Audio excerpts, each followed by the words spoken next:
Doctor Maleeha Lodhi ہمارے ساتھ موجود ہیں، سینئر سفارتکار ہیں. شکریہ ڈاکٹر صاحبہ. ڈاکٹر صاحبہ، ٹرمپ امن پلان کے تحت غزہ میں جنگ بندی پر پوری دنیا نے خیر مقدمی کیا تھا، لیکن وقت کے ساتھ اب ریزرویشنز، تحفظات بڑھتے جا رہے ہیں. ترکی نے کھل کر بات کی. ہمارے خواجہ آصف کا بھی یہ ماننا ہے کہ جنگ بندی ایک طرفہ ہی نظر آ رہی ہے. آپ کو بھی یہی لگتا ہے؟ صدر ٹرمپ کا جو 20 پوائنٹ پلان ہے جس کو کہ سیکیورٹی کاؤنسل نے ایک UN ریزولوشن کے طور پہ اڈاپٹ کیا ہے، میں سمجھتی ہوں کافی بے یقینی کا شکار ہو گیا ہے. جیسے کہ ہمارے بھی ڈیفنس منسٹر نے کہا کہ اگر اسرائیل کی طرف سے سیز فائر کی پابندی ہی نہیں ہوتی تو پھر یہ کیسے پلان پہ عمل ہو سکتا ہے، اور انہوں نے بالکل ٹھیک کہا. اور اس کے ساتھ ساتھ یہ بھی ہے کہ کافی حد تک سوائے یہ کہ اسرائیل سیز فائر کی وائلیشنز کرتا جا رہا ہے، اس پہ جو عمل کرنا ہے اس پلان پہ، اس پہ کافی خاموشی ہے اس وقت. جب سے حماس نے اس کو ریجیکٹ کیا، آپ کو معلوم ہے کہ جب یہ ریزولوشن اڈاپٹ ہوا تو حماس نے ایک سٹیٹمنٹ شائع کی، ریلیز کی، اور اس میں یہی کہا کہ ان کو نامنظور ہے بیکاز اس کے بہت سارے جو پہلو ہیں وہ اس کو ماننے کے لیے تیار نہیں ہے. اس کے بعد توقع یہ کی جا رہی تھی کہ مذاکرات کے ذریعے جو ڈفرینسز ہیں حماس کے درمیان اور امریکہ کے درمیان، جو کہ قطر اور ایجپٹ جو ہیں وہ اس میں میڈیشن کا رول پلے کرتے رہے ہیں، تو توقع یہ تھی کہ وہ مذاکرات کا ہمیں کچھ پتہ چلے. ہمیں تو یہ بھی نہیں معلوم کہ وہ شروع بھی ہوئے ہیں کہ نہیں.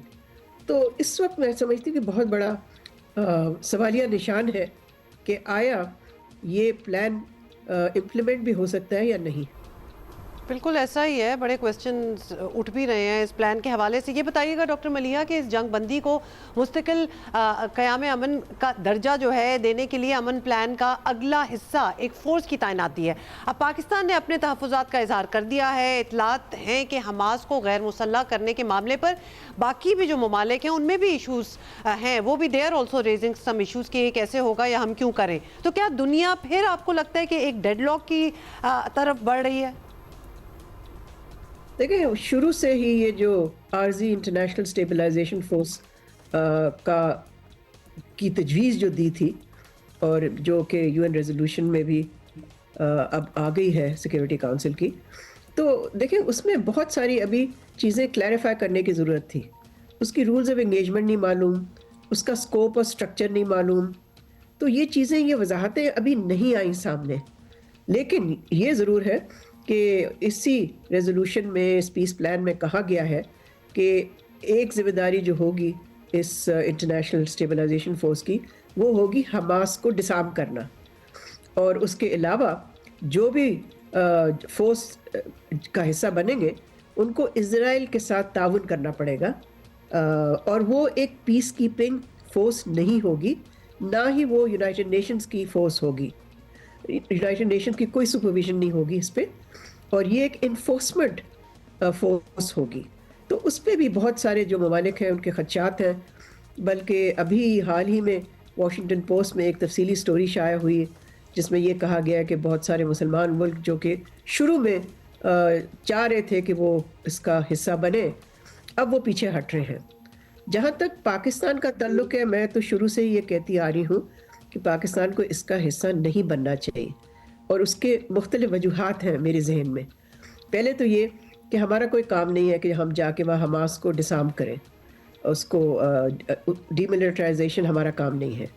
اور دوسرا یہ کہ ایسے وقت پہ جب کہ اسرائیل سیز فائر وائلیشنز کیے جا رہا ہے اور اس کا قبضہ ابھی بھی غازہ کے آدھے حصے پہ، آدھے سے بلکہ زیادہ حصے پہ ہے، تو اگر ہم کوئی فورس کا حصہ بنتے ہیں تو اس میں پھر ہم ایک، آپ یہ کہہ سکتے ہیں، ایک بہت ہی انسرٹن سچویشن میں ہم داخل ہو جائیں گے، جس کو انگریزی میں کوگمائر کہتے ہیں.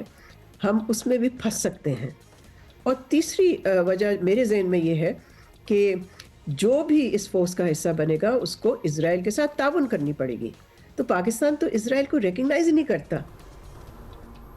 ہاں، تو پھر تعاون کا کہاں سے سوال پیدا ہوتا ہے. ڈاکٹر صاحب، اس پوری صورتحال میں آپ خطے کا مستقبل کیا دیکھ رہی ہیں؟ امریکہ اور اسرائیل کے لچک دکھائے بغیر کیا وہ امن منصوبہ جو تجویز کردہ ہے تکمیل تک پہنچنا پاسبل بھی ہے اس کا؟ دیکھیں تاریخ تو ہمیں بتاتی ہے، افسوسناک ہے یہ تاریخ، لیکن وہ بتاتی یہ ہے کہ مختلف وقت پہ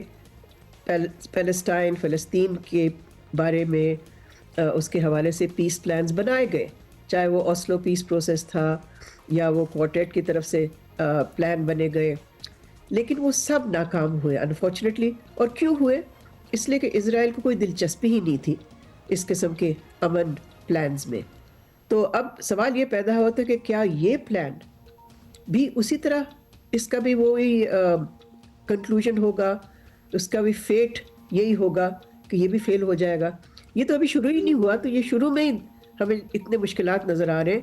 تو آیا صدر ٹرمپ جس نے کہ یہ سارا اپنا کریڈٹ لیا ہے اس پلان کا، مگر صدر ٹرمپ کا اٹینشن سپین ہی کچھ نہیں ہے.